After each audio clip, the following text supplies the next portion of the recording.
All right, welcome everyone. This is Dr. Clark, the Center for Weight Loss Success. Today on Lose Weight USA, we're going to talk about sabotage behaviors. Another fun word to say, sabotage. So sabotage behaviors are basically what trips us up in our diet plans. So very common. We'll get into it a little bit more.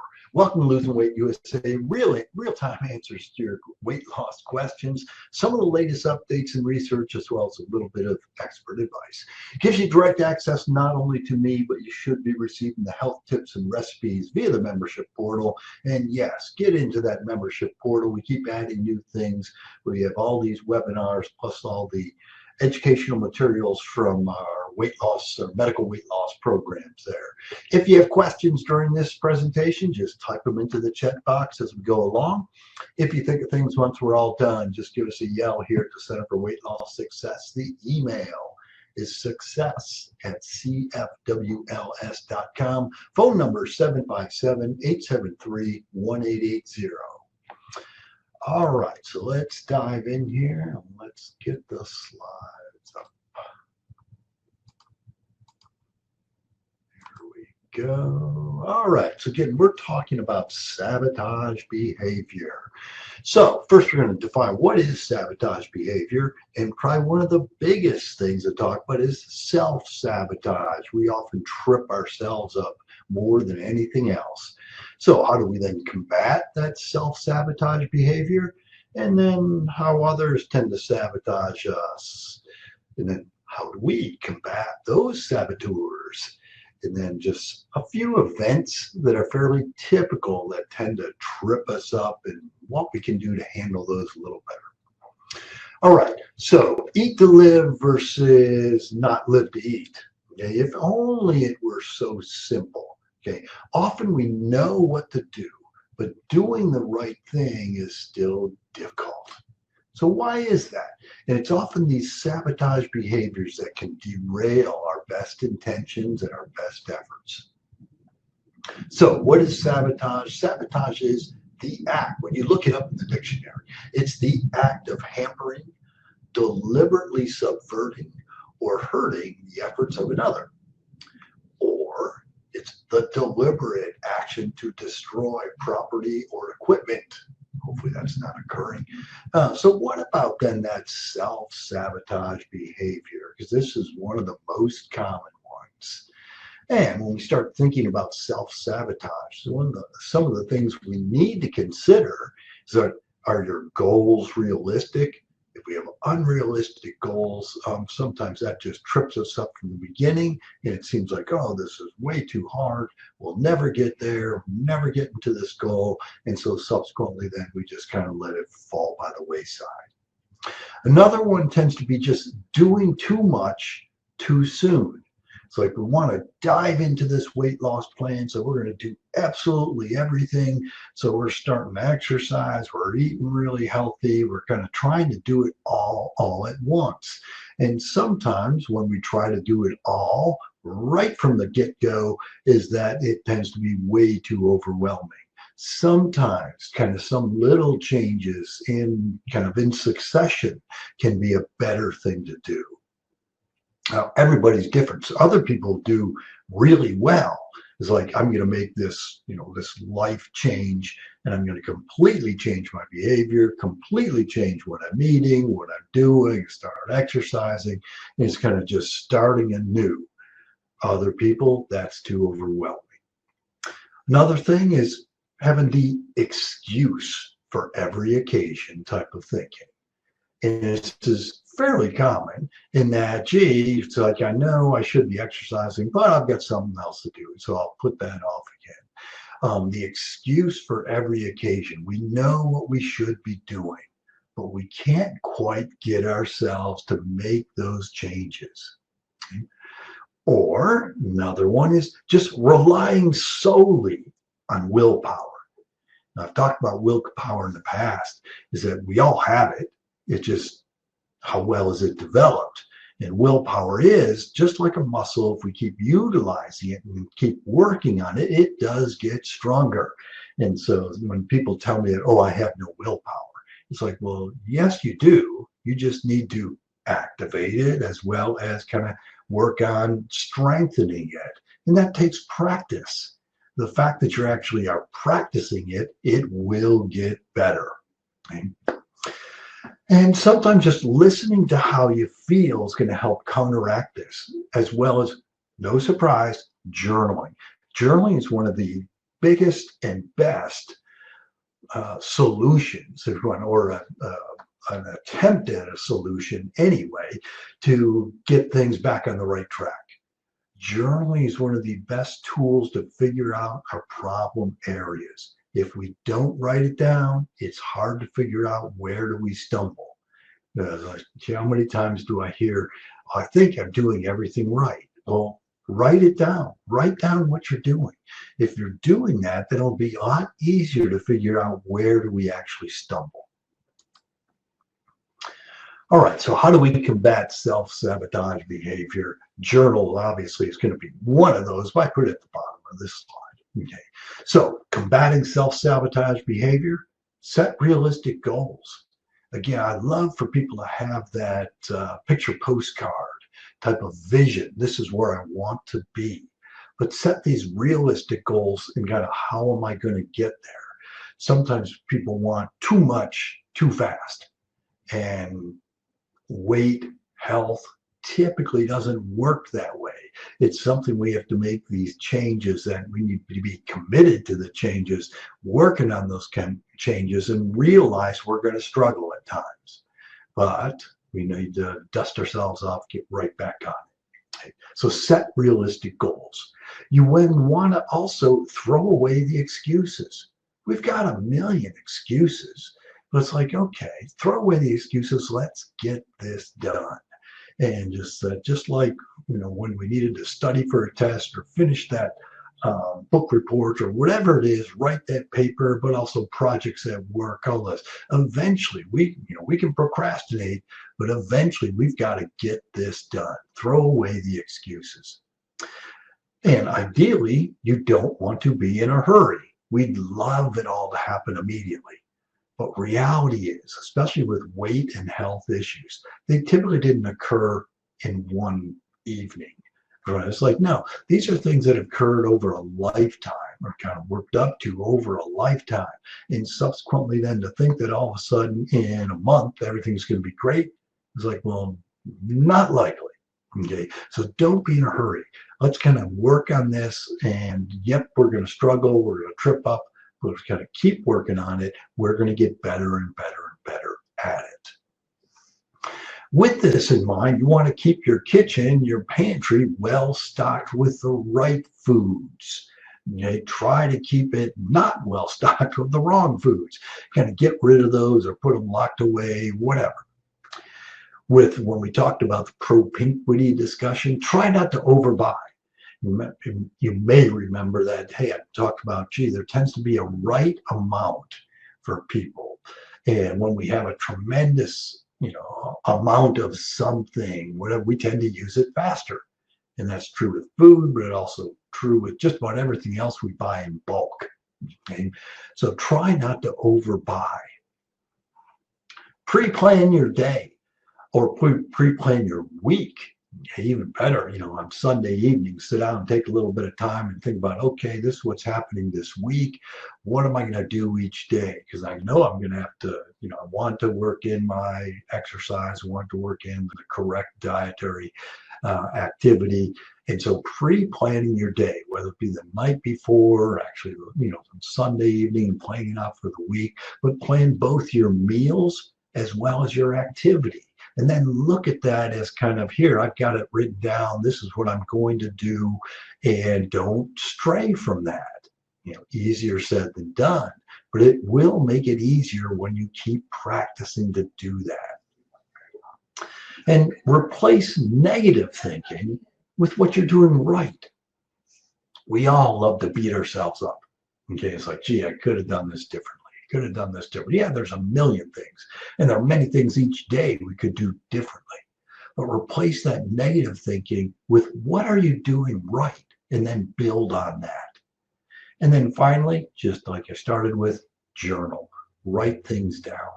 write down your activity, write down taking your vitamins, write down your water intake, your food intake, getting your protein in, count your carbohydrate, all these things. Kind of write these things down. And it can be as simple or as complex as you want to make it, but make it something that you can do fairly routinely. But if we journal, journaling is, again, one of the best tools to figure out problem areas. All right, now, obviously, it's not all self-sabotage. There are others who tend to walk into our sabotage room, so to speak. So how others sabotage your efforts? Basically, they either do it consciously or unconsciously. Unconscious saboteurs appear to be supportive. They actually believe that they're being helpful, but they may knock you off track by acting out of habit. Whether it be, a social event that we always go to together, we go to the movies, we always get popcorn, kind of all these things. Those are kind of unconscious acts there. And people do this to us all the time. Now, the conscious saboteurs are a little more obvious, meaning that they're actually, hey, they're trying to force something on you. Say, hey, just a bite of this won't hurt. Just one cookie. I baked them specifically for you. Kind of all these type of things. They're kind of, yeah, those are more obvious there. Asking you to do something when they know, hey, you've got this schedule, or I've got this exercise plan scheduled, I'm going to do this. Hey, why don't we go do something else? Okay. So those, also those who have a constant discussion about food.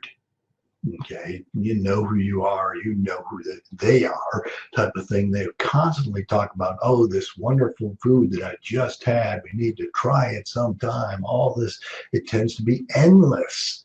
And when you're in a weight loss plan, trying to be very diligent with your diet and trying to make your new diet a habit, kind of discussing all these other foods all the time, typically isn't helpful. That's a very common way. So how do you combat these saboteurs? Well, communication is absolutely key.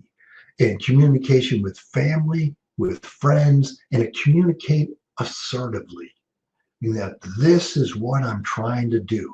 Often just letting them know I'm trying to do this. Actually try to recruit them to help you. So assertively, and practice these responses. Have the responses ready. You may need to write them down initially before it just come to the tip of your tongue. So think about these and have your responses ready. Write them down, the list of responses, because Lord knows we go through the same type of scenarios all the time, whether it be with family, with situations, social situations. They're recurring themes. Okay, it's rare that we meet a situation that we haven't met before. It's like, in at least some other form. Okay, so have your responses ready. If you have trigger foods, which many people do, keep them out of sight. Okay, ideally, keep them out of the house completely. But place these trigger foods out of sight so they're not calling your name. And again, kind of stop being so polite. Sometimes we just need to let somebody know, it's like, hey, I'm trying to do this. Please be helpful. Or what you're asking me is not helpful. And finally, as I mentioned earlier, ask for the saboteur's support.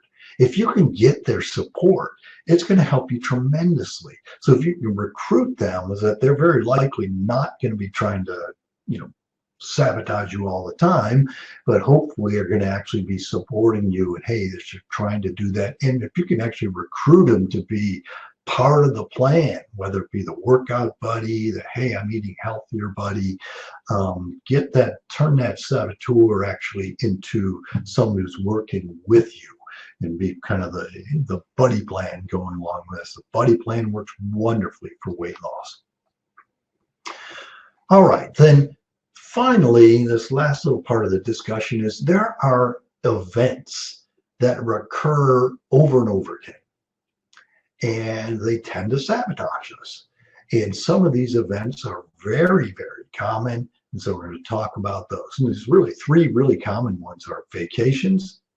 Hopefully we all need them, and hopefully we all deserve them. There's office life, kind of where we go to work, and you can almost throw this social life as well. And then holidays. In holidays, wouldn't it be great to just not have to worry about this? It's like, well, these things are again are recurring themes that they're coming around all the time. The next vacation, the next holiday, office life back on Monday type of thing.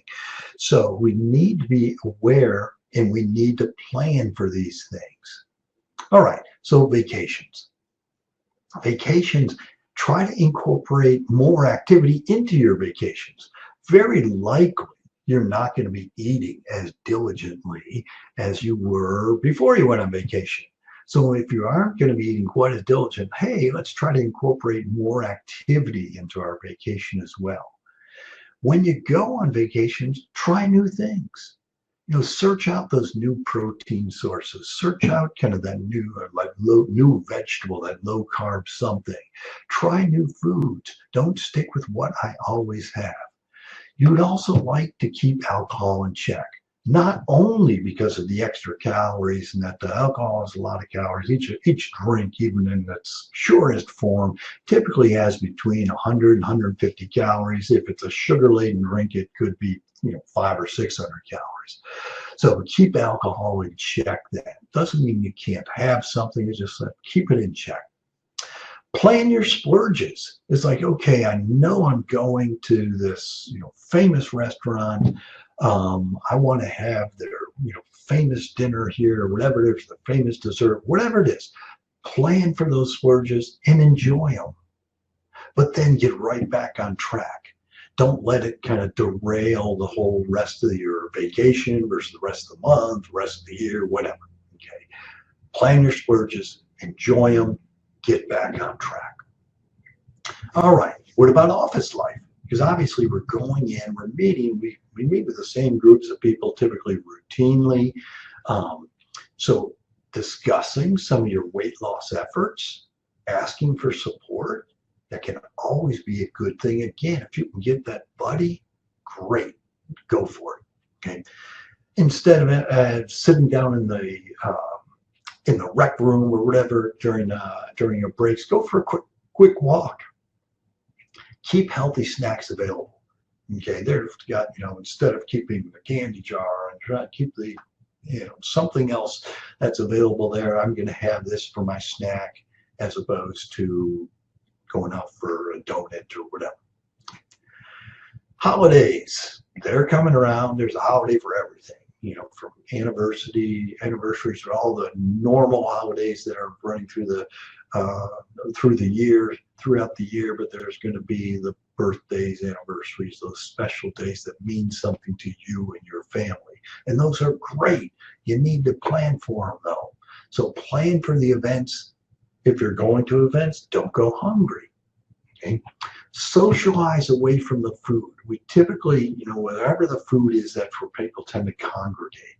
But try to socialize away from the food. Therefore, you're not tempted to just kind of keep reaching into there and having a little bit. And again, similar with kind of watch the alcohol. Okay. This is a good time, especially during the holidays, the end of the year holidays. It's a great time to schedule that personal trainer. In that, hey, if I know it's going to be tougher, then how about if I work out and have that trainer pushing you a little bit, gives you that accountability, get you kind of started, get you going with all this, and don't go it alone. Again, finding that workout buddy, that weight loss buddy that you can go with, you can commiserate with, but also be able to figure out new ways to do things with. Okay, so plan for these things. Obviously, these occasions, these events happen with regularity, and usually we know when they're going to happen. And if we do know it's going to happen, it's like, okay, we can work on what am I going to do differently this time. All right, a few tips for success then. This kind of first part is you need to identify the sabotaging behaviors that you or others may have. And if we can identify them, then we can figure out what to do about them. And then we can review the tools for combating saboteurs and risky situations. What will I do differently? Again, these situations come up over and over and over again. We can typically predict them. Okay? Sometimes we just need to separate ourselves from risky situations as necessary. Don't come to the party so early. You may miss some of that food there. A good resource, a couple of good resources, and I've mentioned this Dr. Judith Beck a couple of times during these webinars. The Beck Diet Solution is one of my favorite kind of, it's not a diet plan, it actually is a how do you change your eating activity plan, as well as the Diet Trap Solution. Also by Dr. Judith Beck. Both of these tend to be good resources to figure out how to change eating behavior, not necessarily what your diet should be. All right, don't see any questions sitting out there, but don't hesitate. If you have questions, pick up the phone, stop in, get your body comp done, stop in here, ask questions, send a text, send an email, whatever. All right, so again, stop by the Center for Weight Loss Success and check your body comp. Again, we are doing the injectable weight loss medications for people that are interested in them. They work wonderfully. I definitely am a convert. I've seen them too. I've seen people have tremendous success with them. Log into your membership portal. You should be checking in there, doing from the webinars that are in there, but also these webinars as well. Each week we're putting in more of the weight loss tips as well as weekly recipes. Tune in each Tuesday, 12:15 for the next webinar. Watch your email for the invited link. And remember, it's your life. Make it a healthy one. Have a good day, everyone. Take care.